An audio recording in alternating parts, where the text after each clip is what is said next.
Let's get ready to throw down.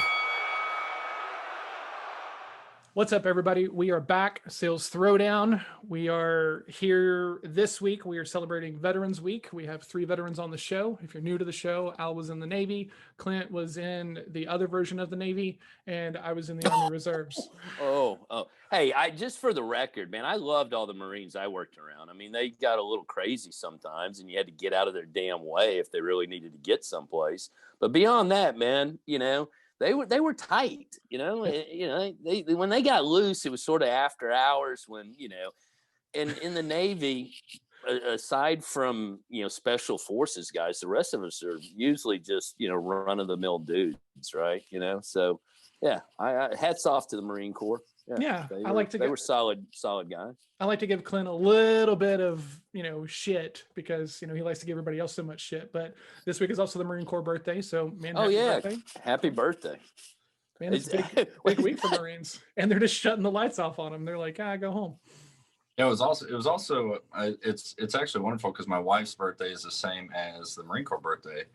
And so I appreciate every drill instructor that made me learn all that stupid ass knowledge that I never use again, like the date of the Marine Corps birthday, right? And I mean, if it wasn't for like, hey, my buddies texting me like, hey, happy birthday. I'm like, oh shit, yeah. Hey babe, happy birthday. That's the only reason you remember it. And now I have to go to Target to get you something.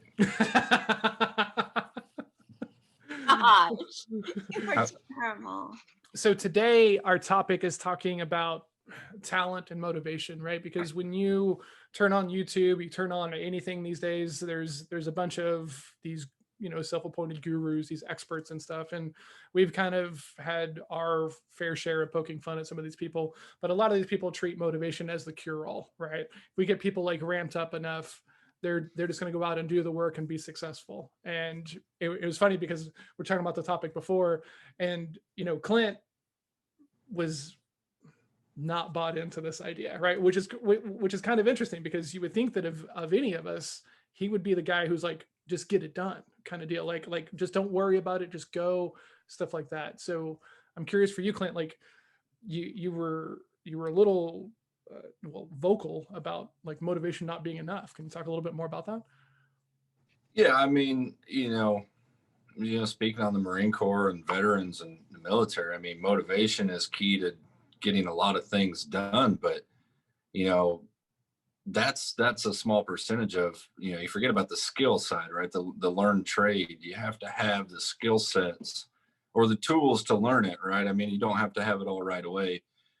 Motivation helps in a ton of ways get through sticky situations.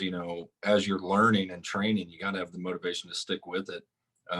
Bad sales, when you're in kind of a tough sale in front of a boardroom or whatever, that motivation might plow you through that. So yeah, it's a great tool to have. It's a great thing to have on your side, but it's not the cure all.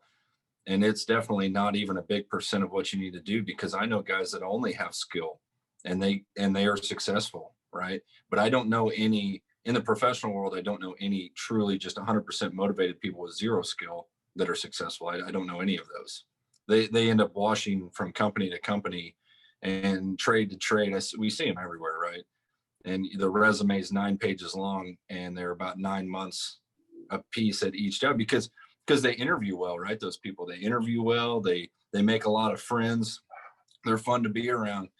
But then you get them on board and you expect results. Well, motivation doesn't necessarily get you results. It's just, unless you're hiring a cheerleader, great. I mean, that's what that person would do. But, most people aren't in that business. So skills are very, very crucial. Honing the skills every day is crucial to you being successful and everybody being successful around you. So yeah, I don't believe motivation is the cure-all at all. I like how you essentially said to not hire I personality types. Yeah, pretty much. Okay, but we were told that is motivation enough. We kind of just said 5 minutes ago that was going to be our topic. Well, yeah, I agree. Is motivation enough? No, of course it's not. But correct me if I'm wrong. Is it not? Is the whole sales technique a a package. I mean, you have to have motivation. If you don't have motivation, you're just going to sit on your butt and not improve and not come up with a plan. And is that, I mean, am I wrong? Even if you have skills, if you don't have motivation to do something with those skills, then you're just sitting, you're just a smart guy sitting on a chair. So I guess I'm just trying to understand. Of course, motivation isn't enough, but you better have that. But that's a component you better have, you know, So because for you, Nan, right? It sounds like we're now talking about two things, right? Skills and then motivation, right? What do you think the ratio needs to be to do well? Because like, I don't think that if you're 90% motivation and 10% skill, you're gonna figure it out, right? And right. I think that the way that most people think about sales is that like it's this innate talent, right? And we're going to talk about talent here in a minute.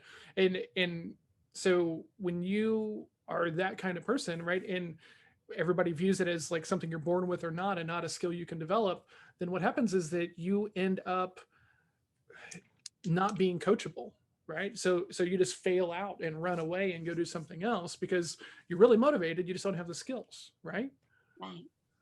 Well, that's why, Yeah. you know, we say so often how important, going back to the disc, I think it's so important to have each component to be successful. I don't think you can just have someone skilled, someone, you know, if you just have single, one person that's skilled, one person that's motivated, you have to bring those two people together or have them teach each other or learn from another source. But I really do think you have to have all of the components to be successful. So Yeah. I mean, what do you think all the components are? Just real quick, and then we'll go to Clint. Okay, obviously we've said skills, competence. You know, if you feel inadequate, so you have to have some level of you feel like you're capable of doing something. So lack of if you're just like really insecure, I think that can stifle you as well. And I don't know, just a legitimate feeling of competence. So like I can know how to go in and do surgery, but I can get in there, I can have the skills, I can have the motivation, but if I don't have complete confidence in myself that I'm going to do this, I mean, I'm sure you can speak to this too, John. As you know, you can get in a surgery. Now, Al never has that failure, like, oh crap, I could so screw up. You start that in your brain. So I don't think that's motivation. I don't think that's skill. I think it's just having this, you know, just security in, you know, like, you know what you're doing. Look at Al. I don't care what surgery he goes into, he will slam it, and the doctors know it, and so they ask him questions all the time. And I don't think I have that as well. I mean, I know I don't have it as well as he does, but I think over time that's just something, you know, it goes back to what we've talked to in previous episodes about, you can really learn from your mistakes, but unfortunately there are areas you can't have mistakes, like surgery. So, you know, there's that skill set also, that, you know, you have the knowledge of it, but you also better have the confidence in yourself, you know. So I think, and I'm sure I'm missing some, but those are the top three that come to mind right now. Natural ability is huge, and it differs, I think, percentage wise on how much natural ability you have to have that you're kind of born with, and this is going to the motivation side. This is where all those motivational speakers out there and these people that sell these books on pure motivation, that's all you need. This is where they fail, because not everybody, and I don't care what anybody said, I will fight this to the death. Not everybody has the ability to do everything. It's just not, you just don't. You need, and the quicker you realize what you're really good at and what you just don't have the natural knack for, the better off you'll be. And these people that preach that every human being can do what every other human being can do, it's just not, we weren't made equal. That's just not how it is. Right. And sure, I can play basketball. I'm 5'11". There's people that have played in the NBA at 5'11", but I'm not that guy. If I worked at it every day for the rest of my life, I still don't think I'd be that guy. So why put all my stuff into that pipe dream that will never happen, you know? And that's probably easy, maybe easier for my personality to say and just nix it out and move to the next thing. But, you know, natural ability is huge, right? If you struggle with math your entire life and numbers don't come easy, and you're more artistic, right? And that's just the way your brain works. Don't try to fail at being a CPA the rest of your life. That's silly. You know what I mean? I just doesn't make any I sense. love that. That's so true. It's so true. Yeah, I can think of a ton of examples of that. But Al, you've been really quiet. What is your Yeah, Al's like endless motivation, right? And has been pretty quiet so far. He's actually been talking all the time, but we have him on mute. Yeah. I was kind of curious as to how each one of you would approach this. I mean, John, we hadn't heard from you. What are your thoughts on it? Let me kick it over to you. And so I'm big about the idea that like with the right motivation, things are possible. But I firmly believe that if you don't put the, like, I can be extremely motivated to go beat John Bones Jones or John Bones Jones, right? But like, and I've trained and everything else, but like, I'm not going to win that fight. I'm not going to win that altercation. And I can be as motivated as anybody to try to win that thing, but it's just not going to happen. My skill level is not set for the task. And for me, the way that I look at this is there is some way that you can sell and be yourself and do all the things that are super important in the conversation. You just have to find what that way is. And the way that it didn't work for me was doing medical device sales, right? Like that whole process of going up and knocking on the door and trying to be, Al or that I, or, schmoozing past the gatekeeper and everything, because I didn't know any of this stuff at the time. I had no natural ability in that thing, right? I'm a grinder, right? I'm going to figure it out with enough time and enough reps, but I'm probably not going to like even hit it the first like couple of times, right?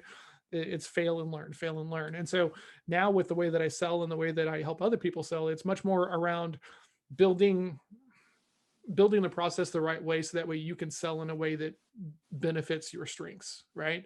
If you're really good at networking, cool, I can teach you how to generate referrals and introductions from like networking, but let's just be consistent on the activities, right? If you like to cold call, then we can do it that way. So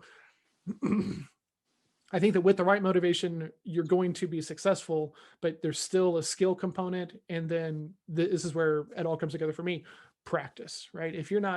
If this is your livelihood and this is the thing that like keeps food on the table and the lights on in your home and stuff like this, and you're not practicing your craft on like a very regular basis, how much do you really want it? Is how I think about it. I think, I don't know if we've said this in the past, but something that I've really been thinking about lately is sales is not simple. I think we've said anyone can be a salesperson, as long as you're motivated, right? Well, that's not true. It is really not simple. You need to know what you're selling. You need to know who your competitor is. I mean, there is a lot of planning, and you have to be motivated if you want to plan and know all the things you need to know. Today, and I think I'm thinking really strongly about this today, because one of my big accounts, there was a little glitch, and I wanted to go in there and talk to the surgeon. And I thought about it for a long time, and I got everything I could think of that potentially could come up, prepared, ready to answer, ready to show him, whatever he needed to see, not knowing if he was even going to ask me anything. But I was not going to go in there unprepared for anything to make this go the wrong direction, right?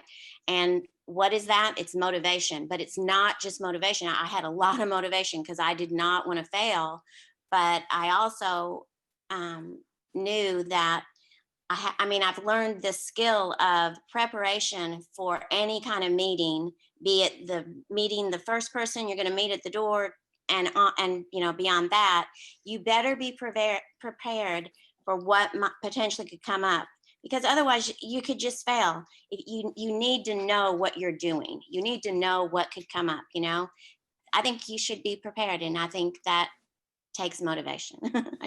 Am I on a soapbox being a boss of that? I think it's like really important to be motivated. So I think it's not enough, but you should be motivated. And if you're not motivated, okay, like I would love to know this. What if you're not motivated? What if you're in sales and you're not motivated? How scary is that? I think, how is someone not motivated? I don't know that, but That's easy for you to say, Nan, because it fits your personality to a T. Yep. Like everything you just said fits so far in your corner as an S personality, and that's for me. I look at, I don't do anything unless I'm motivated to do it. And so while I kind of agree with you that, how do you, how would you even, why would you even do anything if you're not motivated to do it? Or how do you just not have motivation? For me, I don't do things because I know I'm not going to be motivated to do it. And so therefore I just don't let myself fail at it, I'm and so clueless to what you're even saying. So can you give me an example? I know that sounds silly, but I mean, yeah. Okay. So like, I mean, there's certain jobs that I know that I could do in life and I could probably do them well, but I know I'm not going to be motivated enough to care to make it successful. So I'm not going to do those jobs at all. Versus you can't understand that somebody doesn't have motivation. Not every person is just going to wake up and, oh shit, I got to flip burgers at McDonald's today. So I'm just going to have all the motivation in it all day long. That's just, it doesn't work that way. I would For love, most. I would love that to be a topic sometime coming up. The point of view of people. I just want to put that out there because it is bizarre to me, bizarre but reality, how different we all are. The perspective that we all have is bizarre to me in life, and I think that would be an interesting. I'll stop there, but Well, anyway. It's funny because I was smiling as you were talking about like this, your version of being prepared, right? And as a C, my version of being prepared is times 10, right? To kind of like wrap a finer point around it. And excuse me, if I'm not prepared, I won't start at all, right? So for me, I have to trap myself of like, hey, look, I don't need to know everything, because I can always be like, hey, how important is that to this conversation? Oh, it's super important. Okay, cool. Like, let me find out right now. But if it's not super important to the conversation, I don't need to spend the extra time preparing for that and preparing for all the situations that could arise around that thing. So I used to like over prepare for like every call. And then like what I realized that I was doing was like I was building this hole that was like really hard for me to get out of on my calls, because I had all these ideas and perceptions and I made all these assumptions and everything else. And so the way that I think about it is put in the practice on your process, right? Like how you sell. So that way, whether you have spent all the time preparing or whether it's like kind of spur of the moment and you're just hopping into a conversation, you can still like do the same actions. So that's interesting, because I understand that I know you well enough to know why that works. Mm-hmm. I will say that I'm really interested right now in hearing from the silent guy that's never He's silent. being so quiet. And the reason I keep waiting for him to hop in here is because of all personalities that I know, especially in my close friends, a lot of them are super eyes. I feel like you guys I'm talking about eyes, feed off everyone else's motivation. I mean, we could do anything. We could dig, shit, piles of shit for a living. And as long as I was motivated, you would be motivated, and I just always felt that was cool. I envy that a little bit. Well, first of all, motivation's an emotion, right? You Google that. No, I didn't. I just wrote it on a piece of paper here. Hey, it's an bro, emotion. he's a doctor. Come on. And so you're putting an emotion to a process or an action, right? And motivation, I think, is a short-term boost of energy or want to do an endeavor, right? So you know how it is, like if you go to a new job or you learn, you take a class and you're highly motivated, right? The question is, did you have the cortical capacity to absorb the mechanics of what you're motivated right now to learn, right? Because once you get the skill set, you don't need as much motivation. It just becomes your process or what you do to then get the money that you need, like John was saying, to pay your bills. And we have this thing called sales, which gives you a lot of latitudes. So if you can get highly motivated to go learn a process and then get good at it, and then go make some money. Well, now the motivation changes as you take every one of those steps down that pathway. But to just go throw your hands in the air and get supercharged about what, right? You know, so you go sit in a seminar and you shake, rattle, and roll, and you're amazing. At what? Yeah. What are you really good at other than throwing your arms up and hugging yourself and slapping your neighbor and you're going to go kill the world? Well, okay. All right. How? Yeah. I laugh because in my head, as I'm hearing you kind of talk about like a motivational speaker, I always have this picture in my head that this motivational guy gets up on stage and he does all that and he walks off stage and cracks open a bottle of whiskey and goes into a dark room and shoots himself with heroin. That's what I mean. You know, maybe one too many movies. I don't know. Maybe. You know, potentially, because I think all those guys are wrought with, you know, it's just like TV evangelists and everybody with like the, you know, with the, you know, the tans and the, you know, the hairdos and, you know, I mean, they've got this backstory, right? So that's the front side. And I think they're selling a lot of blue sky actually for the most part. Now, if you've been one of the, it's probably like AA. If you're one of the 5% who kicks the habit or makes it to the end zone, but I think the vast majority of people are just in this hunt for something out there that they need to find inside themselves, right?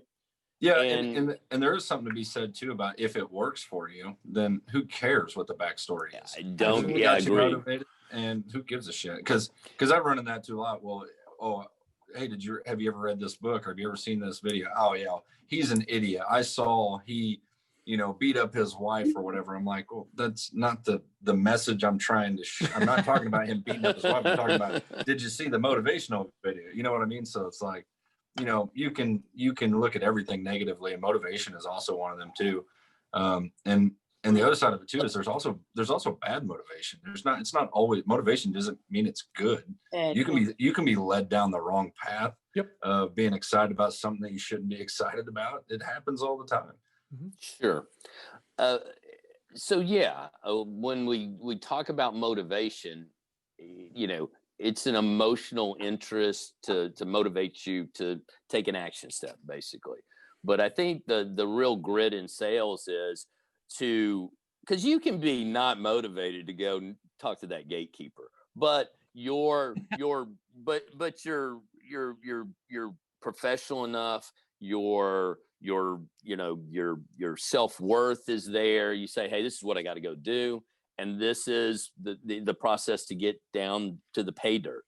And I think that it's easy to get, you know, because you see, and that talks to the point that you were talking about, that guy that goes 9 months at a company, he's onto a new company, because he's not performing, right? He comes in, he interviews well. He, you know, you think he's gonna, you know, be the right fit for, you know, you've explained your side of the equation. He's saying yes and seems to be very pliable. You know, he's motivated to make you want to hire him, but then there's no follow through.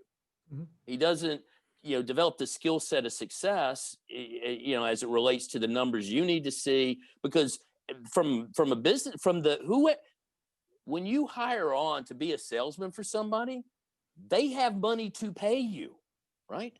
So I don't know very many salespeople who say, you know, I sold all this shit and I didn't get paid. No, what happened is you didn't sell anything. They got tired of your base and they replaced you with somebody, or you saw it coming and you jumped to the next place. Yeah. I mean, are you holding yourself accountable? Maybe that's where it comes in, right? I was highly motivated. Now I'm highly accountable to the routine that it takes to support my lifestyle, feed myself, and put fuel in my jet airplane. There's a guy named fuel in the jet airplane. So there's a guy named Simon Sinek who's got this book. It's called Starts With Why. And he talks about essentially finding that motivation, right? Because, you know, for most people, after a while, money drops away from being the biggest like motivator, right? Like I'm working with a guy, and when we started working together, he hated cold calling. He avoided it and everything else. And we've done some mindset shift, and now he loves it and he looks forward to it.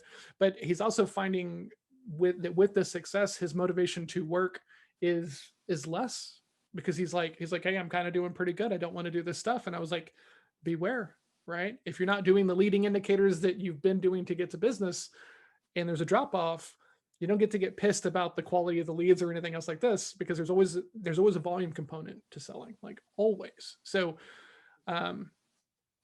I think you really have to figure out like, what is that motivating thing for you? And for me, like I have an accountability call every morning, 7:45, and we do it live. It's a show and we place these bets. So I'm not wired like Al is to like have this ever pressing need to go get in front of people, right? Like this is all adjusted behavior, because I know that if I don't do it, I won't be successful. So each week, if I don't do my activities and everything else, I got to pay a cause that I do not like $500, right? And eventually, Wow, that's steep, man. well, because here's the deal, it's got to be expensive, right? Yeah, it's got to hurt a little bit. It's got to sting. Like, it's a little bit like gambling, right? You know, so I'm gambling on myself. Oh, baby. Right. I got Al all excited, but you know, I'm remarkably consistent because I don't want to pay. I don't want to lose, right? And even more than that for me, I don't want to get on my accountability call with my accountability partner who's working his ass off to do his side of things. And he also has a weekly $500 bet. And like, I don't want to let him down more than I'm concerned about like the $500 at this point. Right. So there's this idea of like extrinsic motivation, which is like threat, the carrot, the whip, you know, all these things, you know, and then there's the intrinsic motivation, like when you look inside of yourself and you find that thing that makes you want to do it, even though it's not in your comfort zone, it's not in your wheelhouse, it's not who you are out of the box. I think that's but don't you think at the heart of it, you kind of have to like the challenge of solving the problem of success, however, whatever success is, right? There's usually the challenge is, how do I solve the problem to get to the other side of difficult to call myself successful, right? Think about that. The success now becomes, I want to be successful, right? So now the challenge is the process that overcomes the problem and gets me to the other side of difficult. Because the first time you solve it, it's kind of like, wow, I got it done. How did I do that? Right. Yeah. You just fumbled around. The pieces came together and boom, you're like, okay, let me recreate that. How do I get that to where it's automatically where I'm going? Right. Because when you walk through the door, I'm decided I wanted to sell something to this person. Yeah. Doesn't always happen, but my decision has been made to sell something to this person. And I've got to work the problems and the kinks out. Nan had that situation today, right? We had that conversation, Nan, before you went on your sales call, and you had a dilemma. We had a discussion about it, and you won the day, right? So again, it's a problem that has a solution. Are you the right person to deliver that solution? Hey everybody, John here. Real quick, our conversation about motivation went on for a while longer, and so we decided to break it up into 2 different episodes. This week we're talking about, is motivation enough in sales? Next week we kind of take a bit of a tangential conversation into where sometimes motivation is too much. It gets in your way. It keeps us from communicating as humans and doing the things we need to be doing with our prospects and clients and customers. So listen next week to more about this topic, so that way you can learn when you need to dial it back. On to the other business. If you're listening to the show, thank you so much. We appreciate it. If you could share it with somebody who is also in sales, who might be struggling because they haven't put in the work that you have, they don't have that knowledge at a base level of who they are and what they need for trust, please share this with them. If you're already subscribed on social media, thank you so much. Please like, please share. We appreciate it. Leave us a review. We read every one. They're super important to us. And if you're watching us on YouTube, we really appreciate that as well. Please like and subscribe. Stay tuned for next week. We'll talk more about motivation and kind of give you some ideas about when you might be a little too motivated and where that might be putting some problems in your conversations with the people that you're talking to. Thanks a lot, everybody. Have a great week, and we'll talk to you soon. Cheers.